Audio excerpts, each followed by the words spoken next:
अस्सलाम वालेकुम दोस्तों, welcome back to my YouTube channel. जैसा कि आजकल गर्मी बहुत शिद्दत इख्तियार कर चुकी है, जिसकी वजह से हीट वेव का खदशा भी बढ़ चुका है।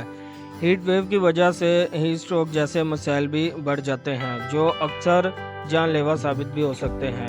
इसके अलावा गर्मी की शिद्दत की वजह से सांस लेने में प्रॉब्लम आ सकती है और पहले से लाहक बीमारी की शिद्दत में भी इजाफा हो सकता है। ऐसे में हमें कोशिश करनी चाहिए कि जितना भी हो सके बॉडी के टेम्परेचर को नॉर्मल रखें। मोस्टली गर्मी में ज़्यादा घूमने वाले लोगों को इन एहतियाती तदाबीर की ज़्यादा ज़रूरत होती है, जो मैं आज आपको बताने वाला हूं कि कैसे आप लोग हीट स्ट्रोक से बच सकते हैं और इस गर्मी की शिद्दत में ख़ुद को महफूज रख सकते हैं। शदीद गर्मी में ज़्यादा देर तक धूप में रहने की वजह से जिस्म में पानी की कमी हो जाती है, जिसकी वजह से हीट स्ट्रोक आ सकता है, क्योंकि इस सिचुएशन में हमारी बॉडी जो है वो अपना टेम्परेचर मेंटेन रखने में नाकाम रहती है। हीट स्ट्रोक में बॉडी का टेम्परेचर 40 डिग्री सेंटीग्रेड से ज़्यादा हो जाता है, जो कि नॉर्मल कंडीशन में 37 डिग्री सेंटीग्रेड तक रहता है। ये हीट स्ट्रोक का स्टार्टिंग पॉइंट होता है, जिसको अगर शुरू में ही कवर कर लिया जाए तो किसी बड़ी परेशानी से बचा जा सकता है। हीट स्ट्रोक के दौरान जहनी उलझन रहना एक कॉमन प्रॉब्लम है, जो कि फाली से मिलती जुलती है। इनफैक्ट मसल्स का स्ट्रेच होना, शदीद गर्मी के बावजूद पसीने का ना आना, बहुत ज़्यादा थकावट रहना, सर में दर्द रहना, सर का चकराना, गशीतारी होना और वॉमिटिंग होना भी इसके कॉमन सिम्टम्स है। इसके अलावा अगर आपको इनमें से कोई भी सिम्टम्स फील हो रहा हो तो बिना देर किए आपको फ़ौरन डॉक्टर से मशवरा करना चाहिए। इसके मेजर सिम्टम में स्किन का खुश्क होना और रंगत का लाल जर्द होना भी शामिल है। साथ ही साथ उलझन रहना, चलने में दुश्वारी महसूस होना और आँखों का जलना भी शामिल है। इसके अलावा दिल की धड़कन का तेज़ होना, सांस का फूलना, बेहोशी होना भी शामिल है। अगर आपको या आपके इर्द गिर्द किसी भी शख्स को गर्मी के दौरान इस तरह के सिम्टम्स फील हो तो फ़ौरन डॉक्टर से मशवरा करना चाहिए, जो कि आपकी जान बचाने में मददगार साबित हो सकता है।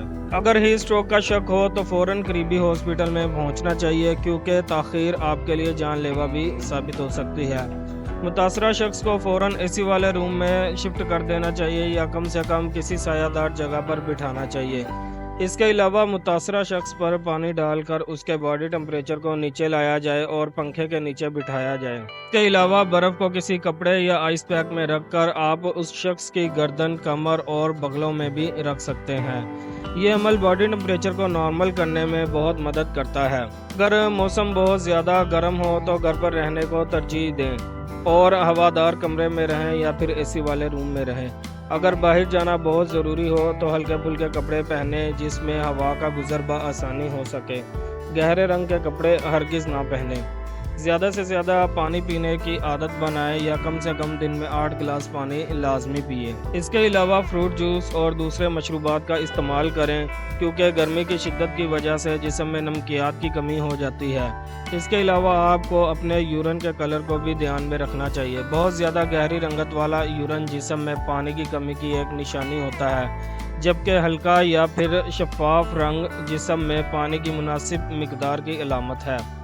सूरज की गर्मी से बचने के लिए छतरी का इस्तेमाल करें और पानी की बोतल हर वक्त अपने साथ रखें और वक्फे वक्फे से पानी पीते रहें। कोशिश करें ORS का इस्तेमाल करें ताकि जिस्म में पानी और नमकियात की कमी को आसानी से पूरा किया जा सके। कैफीन वाले मशरूबात मतलब कि चाय या कॉफ़ी वगैरह से परहेज़ करें। गर्म तरीन मौसम होने की वजह से पंखा चलाकर खिड़कियों को पर्दों से ढाँप दें और रात के वक्त खिड़कियाँ खोल दें। इन छोटी छोटी लेकिन इम्पोर्टेंट एहतियाती टिप्स को यूज़ करके आप गर्मी में हीट स्ट्रोक और दूसरे मसाइल से बच सकते हैं। सो गाइज़, ये थी आज की वीडियो को एंड तक देखने के लिए शुक्रिया। वीडियो अगर अच्छी लगी हो तो अपने दोस्तों के साथ भी शेयर करें। मज़ीद ऐसी इन्फॉर्मेटिव वीडियोज़ के लिए हमारे चैनल को सब्सक्राइब करें और बेल आइकन का बटन दबाना मत भूलें, ताकि हमारी हर आने वाली वीडियो का नोटिफिकेशन आपको मौसूल हो सके। अपना बहुत सा ख्याल रखें। मिलते हैं अगली वीडियो में। अल्लाह हाफिज़।